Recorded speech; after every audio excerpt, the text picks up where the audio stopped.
الشيطان الرجيم. بسم الله الرحمن الرحيم.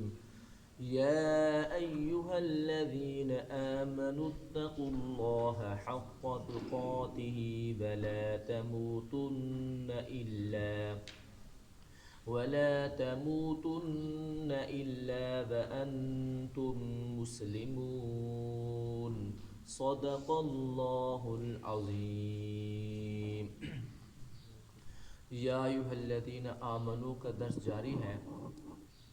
اس آیت مبارکہ کا کچھ حصہ کل بیان کیا تھا. اللہ تعالیٰ ارشاد فرماتے ہیں اے ایمان والو اللہ تعالیٰ سے ڈرو حق تقاتہ جس طرح اس سے ڈرنے کا حق ہے. جو بندہ اللہ تعالیٰ سے ڈرتا ہے تقوی اختیار کرتا ہے متقی بن جاتا ہے پرہیزگاری کی زندگی اپنا لیتا ہے اللہ تعالیٰ اس کو جو انعامات عطا فرماتے ہیں ان انعامات میں سے ایک انعام یہ ہے وَمَن يَتَّقِ اللَّهَ يَجْعَل لَّهُ مَخْرَجًا کہ اللہ تعالیٰ متقی آدمی کو مشکل اور تنگ راستے سے اللہ تعالیٰ اس کو نکال دیتے ہیں. معاشرتی زندگی گزارتے ہوئے بندوں پر بہت سارے مشکل وقت آ جاتے ہیں اور مشکل یہ ہے تنگ راستہ یہ ہے کہ بندے کی بیٹی ہے اس کے لیے کوئی نکاح کے پیغامات نہیں آ رہے کوئی اس کا رشتہ نہیں ہو رہا. اب بیٹے نے پڑھائی لکھائی کی ہوئی ہے لیکن نوکری نہیں لگ رہی. اب یہ بھی ماں باپ کے لیے بڑی پریشانی کی بات ہے.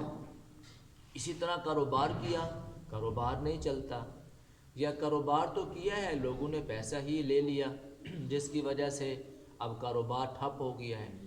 اب بندہ سوچتا ہے کہ میں کیا کروں. ایسے وقت میں جب بندہ سوچتا ہے میں کیا کروں یہ ہوتا ہے مشکل وقت.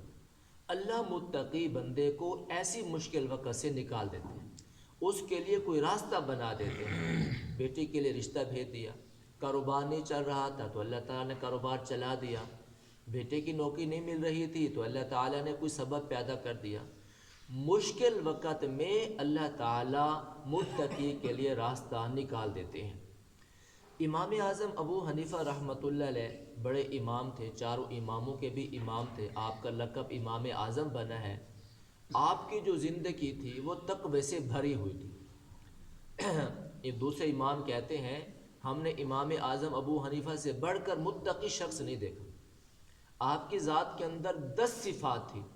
تقوی آپ کی زندگی میں تھا پرہیزگاری آپ کی زندگی میں تھا صداقت آپ کی زندگی میں تھا حلم اور صبر آپ کی زندگی میں تھا اور دوسروں کو معاف کرنا آپ کی زندگی میں تھا سخاوت آپ کی زندگی میں تھا.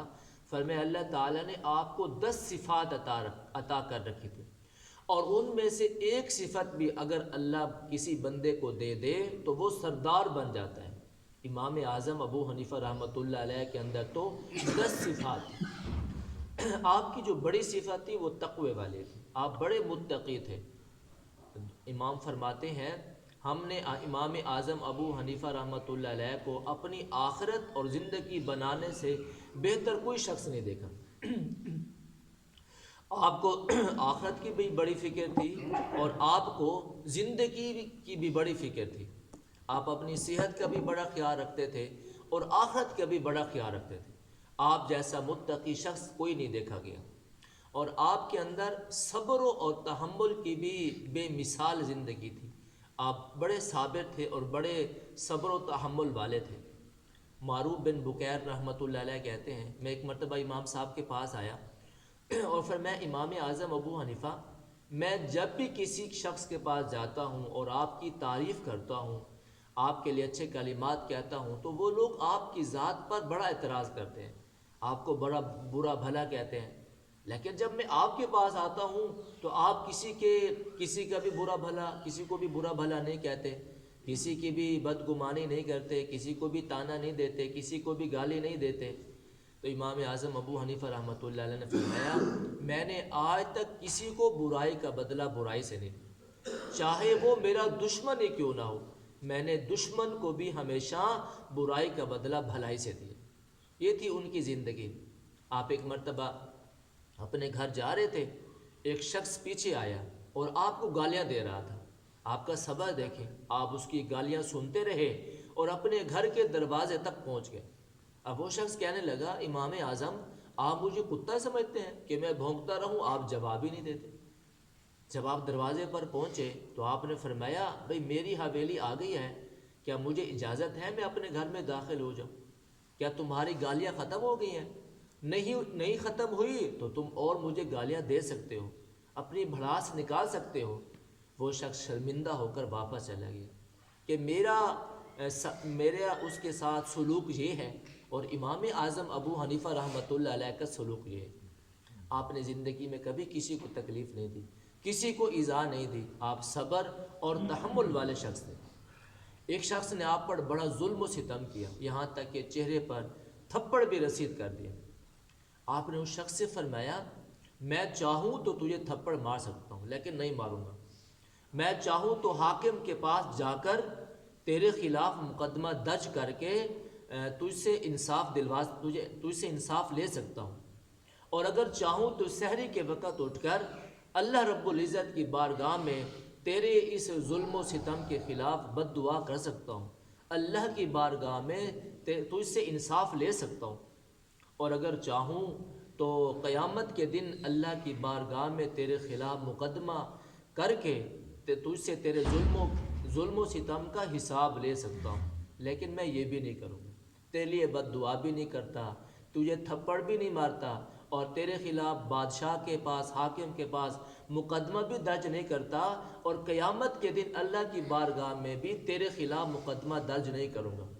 ہاں اگر اللہ تعالیٰ نے مجھے یہ ہمت دی اور میری سفارش کو قبول کر لیا تو میں تیرے حق میں سفارش کروں گا، اور اگر اللہ نے مجھے جنت میں جانے کا حکم دیا تو میں تیرے بغیر جنت میں بھی نہیں جاؤں گا. ایسی زندگی ان کی تھی، صبر اور تحمل والی.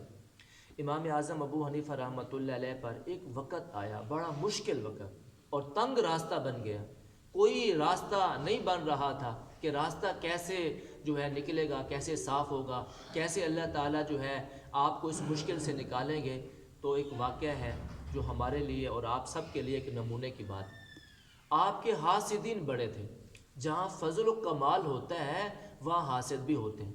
یہی وجہ ہے آپ صلی اللہ علیہ وسلم کے بھی بڑے حاسد تھے.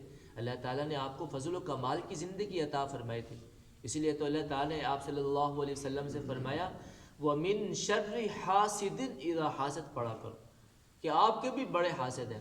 تو اسی طرح امام اعظم ابو حنیفہ رحمۃ اللہ علیہ کے بھی بڑے حاسد تھے. تو آپ کے حاسدین نے ایک پروگرام بڑھایا.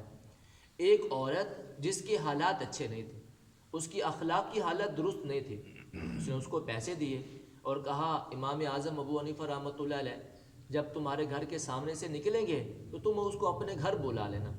اس نے کہا یہ کوئی مسئلہ نہیں ہے، میں اس کو بلا سکتی ہوں. امام اعظم ابو حنیفہ رحمۃ اللہ علیہ عشاء کی نماز پڑھ کر نکلے تو اس عورت نے آپ کو بلایا اور یوں کہا کہ میرے شوہر کا آخری وقت ہے اور وہ وصیت کرنا چاہتا ہے، میرے پاس وصیت لکھنے والا کوئی نہیں ہے، آپ میرے گھر چلیں اور اس وصیت کو لکھ لیں. اب امام صاحب کے سامنے ایک دینی مسئلہ پیش آ گیا تو آپ نے فرمایا ٹھیک ہے میں چلتا ہوں. جب آپ گھر میں داخل ہوئے تو دیکھا وہاں سارے ہی حاسدین اکٹھے تھے. اب انہوں نے شور مچانا شروع کر دیا، جی امام صاحب نے ایک عورت کے ساتھ وہ خلوت اختیار کی. اب پکڑ کر یہ جو حاکم تھا اس کے پاس لے گیا، اس عورت کو بھی اور امام اعظم ابو حنیفہ رحمۃ اللہ علیہ کو بھی، اور حاکم سے جا کر شکایت کر دی کہ ہم نے امام صاحب کو ایک اجنبیہ عورت کے ساتھ پایا ہے. اب حاکم نے کہا رات کا وقت ہے، دونوں کو جیل میں بند کر دو، صبح فیصلہ ہوگا. اب امام اعظم ابو حنیفہ رحمۃ اللہ علیہ جیل میں ہیں اور اسی جیل میں وہی عورت بھی ہے جس نے آپ کے خلاف یہ پروپیگنڈا کیا. تو امام صاحب وضو سے تھے، ساری رات آپ نے عبادت میں گزار دی، نمازیں پڑھ رہے ہیں، نفل پڑھ رہے ہیں، قرآن کریم کی تلاوت کر رہے ہیں، ذکر و اذکار کر رہے ہیں. اب عورت بڑی شرمندہ ہوئی، اس نے کہا میں نے تو ایک اللہ والے کی زندگی پہ داغ لگا دیا ہے. تو اب وہ عورت کہنے لگی یہ کیسا آدمی ہے کہ ہم ایک ہی جگہ پر ہیں، یہاں اور بھی کوئی نہیں ہے، اور یہ شخص میری طرف نظر اٹھا کر بھی نہیں دیکھتا اور میں نے اس پر تہمت لگا دی.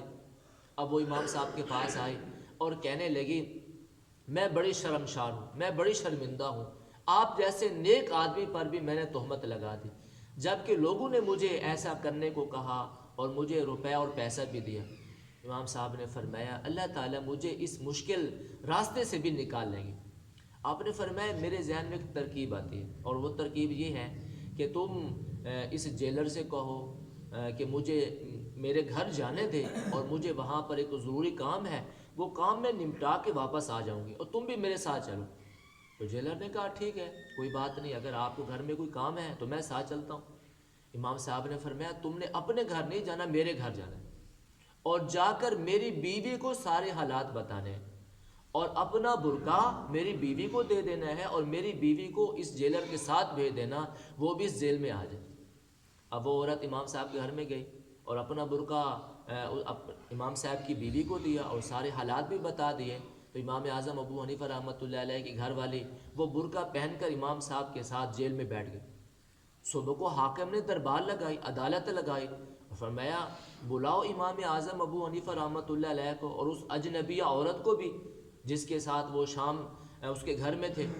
اب امام صاحب رحمۃ اللہ علیہ جیل سے باہر ہے، عدالت میں کھڑے ہوئے، تو حاکم نے کہا ہم نے تو آپ کے بارے میں بڑا فضل و کمال سنا، ہم نے یہ سنا کہ آپ بڑے امام ہیں، بڑے فقیہ ہیں، بڑے نیک ہیں، بڑے متقی ہیں، بڑے پرہیزگار ہیں، لیکن آپ کے خلاف مقدمہ درج ہو گیا ہے۔